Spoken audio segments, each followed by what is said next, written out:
Here we go, first real video of the year off Up To The Allotment. I'm up here to do three things: strimming, digging and planting bulbs. My dad's up here to give me a hand and we'll see how far we get on. That's the state of play with the incinerator. Looks like it's had a shit and busted its guts. Don't know what I'm going to do with that. Maybe take it away to the scrapyard.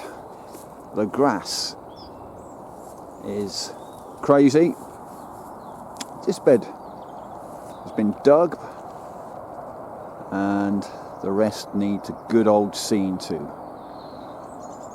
Bloody hell. Allotment life, eh? I'm up here to chew gum and kick grass, and I'm all out of gum.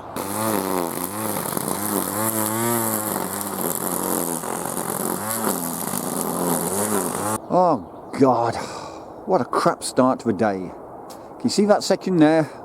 Well, that's all I've managed to strim so far. Do you want to know why? Because the bloody strimmer has run out of strimmer wire. What a rookie error. So it looks like I'm digging sooner than expected. This little flower bed is overgrown. I need to get into that, sort it out, because I've got some bulbs that need to go in.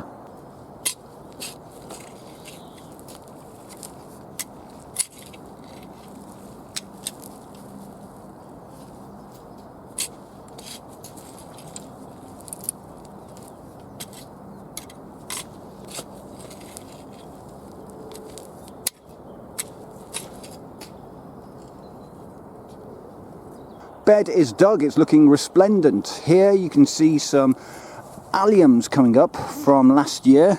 They survived the winter okay, they're having a go. We'll see what happens to them later on in the season. And speaking of alliums, I think I've gone overboard this year. I do love these jobbies right here, and what I want to do is chuck them all in this bed and create pollination street for the bees. Let's start with the big boys. I've got 2 Mount Everests and 1 Gladiator. Size doesn't matter. That's what my ex-girlfriend used to say to me. But in this case it does, because I want to get these in first, because they're going to be the biggest of the bunch. Related to the garlic family, if you give them a rub, you can definitely smell that aroma, although I don't recommend you eat these guys. And now, in no particular order, I'm just going to pick packs and chuck in bulbs.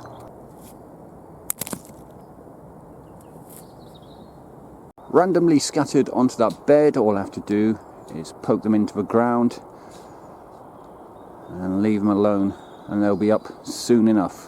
It just gives them a more kind of, I don't know, natural feel, rather than just planting bulbs in rows so that they look like soldiers when they come up in the spring and summer.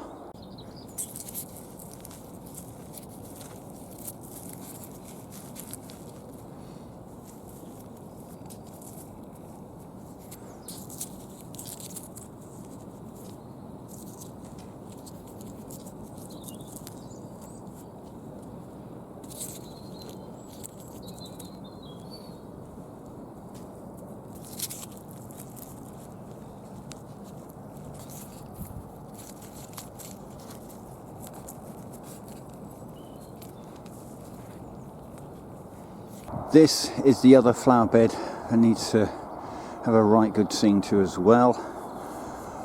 That's the old tree lily stalk. Let's just chuck that over there. And these guys are the hollyhocks, which I'm hoping will come back again this season. But I am going to be planting more flowers, more hollyhocks, and a lupin or 2 in this bed as we progress through spring. It's that time of year when I burn all my outstanding parking tickets, traffic offences and court summons. Lovely stuff. It's thirsty work. Top bed has been dug. I've got a bit of bone meal. Big tub of it, in fact. Just going to put that on the bed, sweeten it up, ready for, well, in a couple of weeks when first plants go in. So, objectives achieved. This was already dug. My dad did that. We've just put a bit of bloodfish and bone on it. This has been dug today. A little bit of ash from the fires. Bloodfish and bone. This one needs to be dug over. As you can see, that end section still as rough as a bear's arse. Ash. This is the flower bed. You wouldn't guess it. I don't know where to get these out.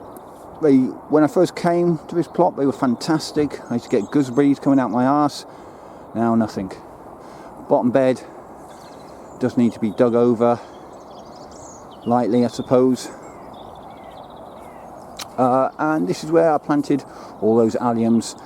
I watered them in, and they've also had a little bit of bloodfish and bone. The reason why these have had a feed is, do you see this slab here? See all that there? Well, when I was carrying a tub of bloodfish and bone, the handle snapped and it all came out onto that slab there. So it is what it is. Alright, that's it for this one. The pub is calling. Me and my dad are off, and I'll see you on the next one. Bye for now.